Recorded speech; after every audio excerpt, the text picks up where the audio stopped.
I want you to revisit that scenario of that first woman. That woman at that networking event that we talked about earlier. That woman who had that it factor, that confident one. I'd like to talk about her presence, which, when I say presence, I mean her charismatic mental state. You see, body language is what the world sees. It's how we convey our confidence and our warmth to the world. But presence, that can be an inner game. And it has a powerful effect on our mindset and our body language. It creates an emotional buffer, and it helps us to feel more confident, more engaging, and more charismatic. A charismatic mental state can turn down the adrenaline, and it can help us to feel safe. And don't we all want those things? To feel strong and confident and warm and engaging?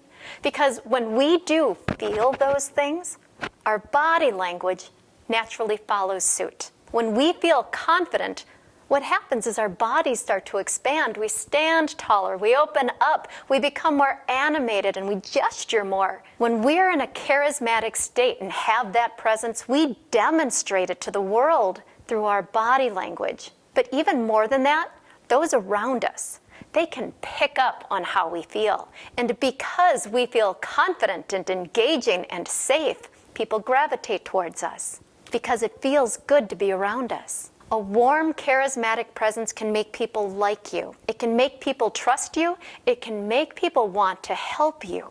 So we all have these things called empathy mirrors, which means that if you feel something, well, the rest of us around you can pick up that feeling.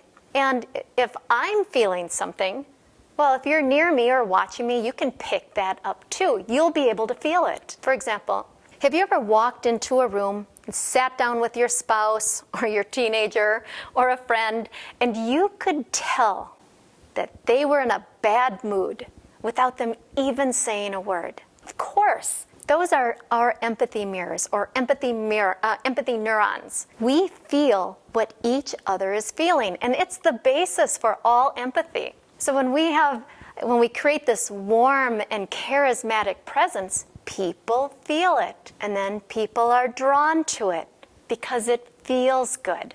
And when someone is in a bad mood, or if they look really uncomfortable, we have a completely different reaction to them. So we've all been there, right? I mean, whether it's networking, interviewing, pitching to investors, wanting the sale, or asking for funding, you've got to be engaging and exude that confidence. But there are times when you're legitimately out of your comfort zone. I mean, part of you wants to be bold and step into that conversation, but another part of you wonders if you should just kind of like hang back and play it safe. But playing safe won't get you noticed, nor will it make a memorable impression. During make or break moments, our adrenaline spikes. It's what makes us nervous. It's what makes our palms sweat. Our knees start to knock. It's when all of the saliva in our mouth just seems to evaporate. And what's worse is that the more we focus on those things, the worse it gets. And because of empathy mirrors, people pick up on our anxiety. Try being charismatic and confident while all that's going on. A charismatic presence, that is developed on the inside. And the fastest way to reduce anxiety and to get yourself into a warm and empathic state is to play chemist with your own brain.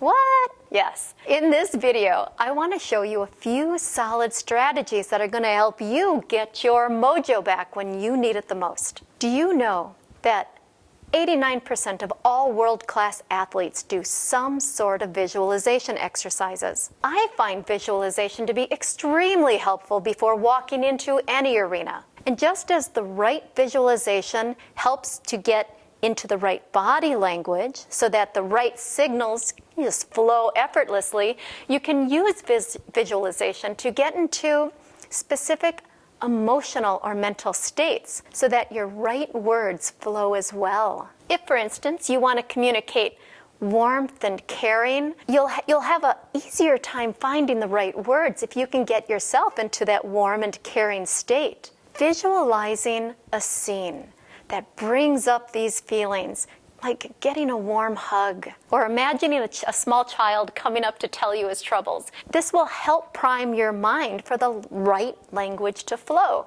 So a client of mine told me that she always used visualization techniques in sports, but never thought to apply the same techniques to business or social settings. MIT might be regarded as a famously high-achieving institution, but did you know that it also rates high in suicide? Especially during those final exams. The MIT Health Center now distributes visualization CDs to their students during final exams. So if it works for them, it's going to work for us.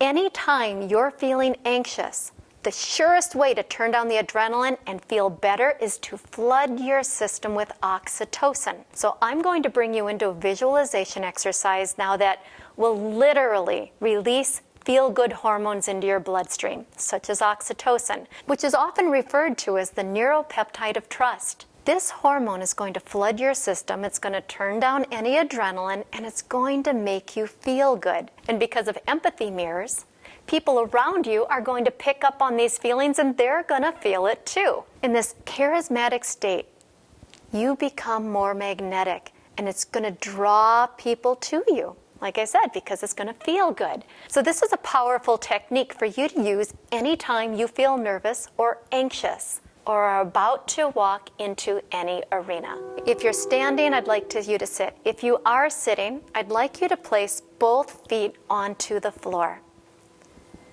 Feel the floor under your feet. Shut your eyes.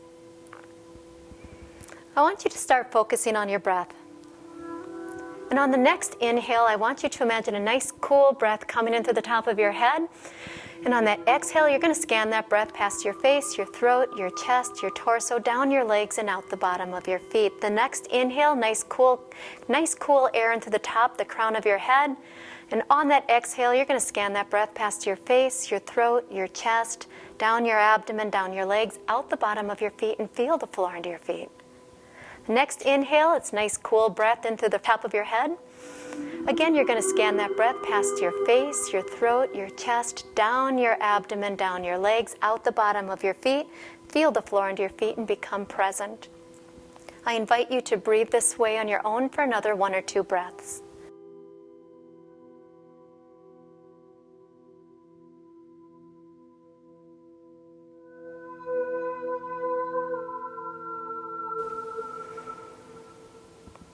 Now, with your eyes shut, in your imagination, I want you to think about someone who you appreciate. And when you have this person, I want you to think about what it is you appreciate about them. Is it the way they make you feel?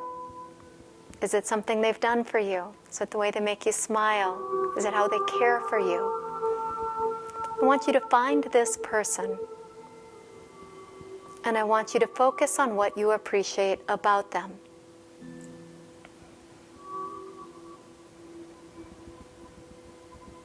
And with your eyes shut, I want you to imagine that this person is standing right in front of you and smiling into your face. Now, when you see their face, you can't help but smile back. And with them standing there, I want you to just focus on them and focus on what you appreciate about them.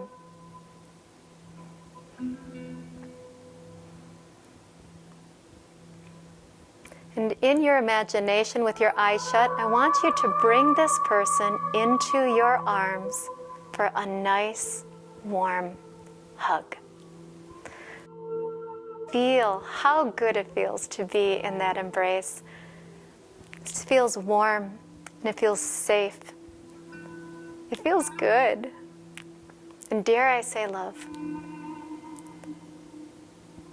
And you're in that hug. And even though you can't see the person's face, you know they're smiling, so you still can't help but smile back.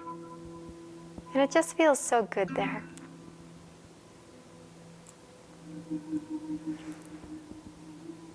And in your imagination, I want you to release them from the hug, but they're still standing in front of you, and you're holding onto their hands as you stare into their face, and they are still smiling warmly into your face, and you're smiling back.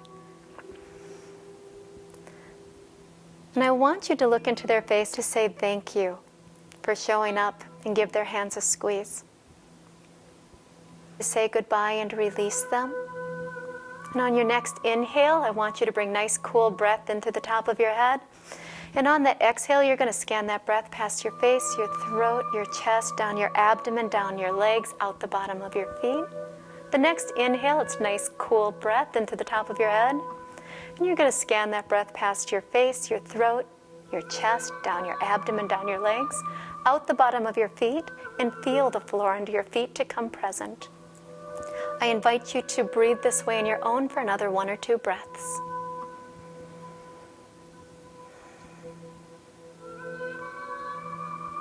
And when you're ready, you can open your eyes. I'd like you to notice the sense of peace and relaxation and safety that you're feeling. See how long you can extend this feeling. You want to see how long you can extend it because you're working a muscle. This is going to be one of your superpowers. These hormones that you just released into your body and into your bloodstream, they're adaptive, meaning that you're probably really relaxed right now. And you might be thinking, how can I go into an interview relaxed like this? These hormones, they flooded my system as well because I went through this exercise with you, but I can still bring the energy. But now the adrenaline is turned down and that nervous energy, that nervous edge is gone.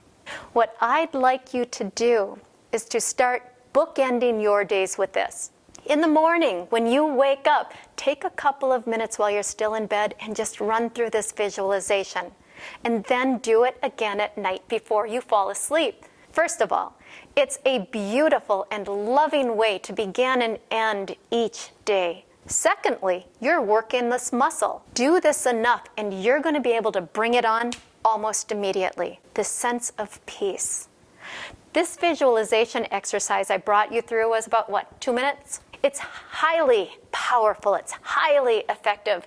But sometimes you're not going to have 2 minutes. In those moments when you have to turn it on quick, imagine yourself being hugged by someone that you love.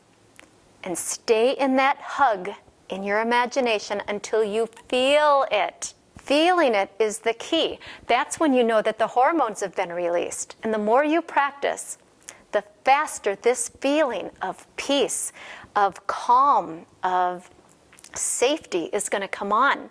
Now, I'm going to include a transcript of this visualization in your workbook so that you're always going to have it. Try it.